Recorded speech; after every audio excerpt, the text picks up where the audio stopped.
Israel is once again escalating against Syria and challenging the country's new Islamist-led rulers who are moving closer to the United States.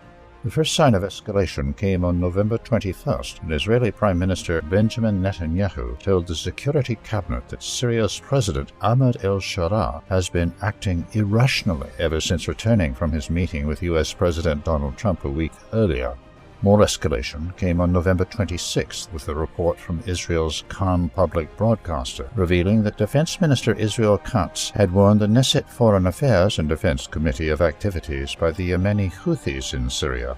Kan also reported that the Palestinian Islamic Jihad has been working to expand its military presence in the country.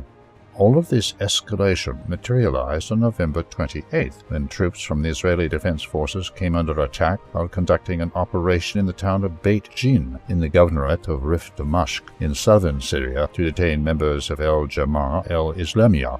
Just like Ansar Allah and the PIJ, the group enjoys close ties with Lebanon's Hezbollah. 6 Israeli troops were wounded, including 2 seriously, as a result of the attack in Beit Jin.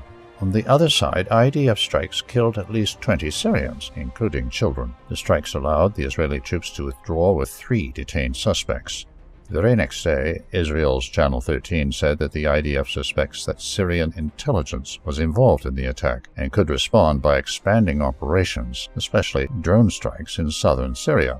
On December 1st, Trump voiced his support for Syria, calling on Israel to maintain a strong and true dialogue with the country, and warning that nothing takes place that will interfere with Syria's evolution into a prosperous state.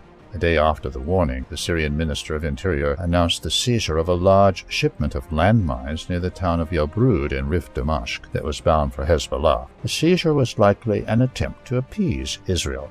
The attempt failed, however, as on December 3rd the IDF began conducting drone strikes in southern Syria. At least 3 strikes targeted Bat el-Ward Hill and the road leading to it close to the town of Beit Jin. No casualties were reported.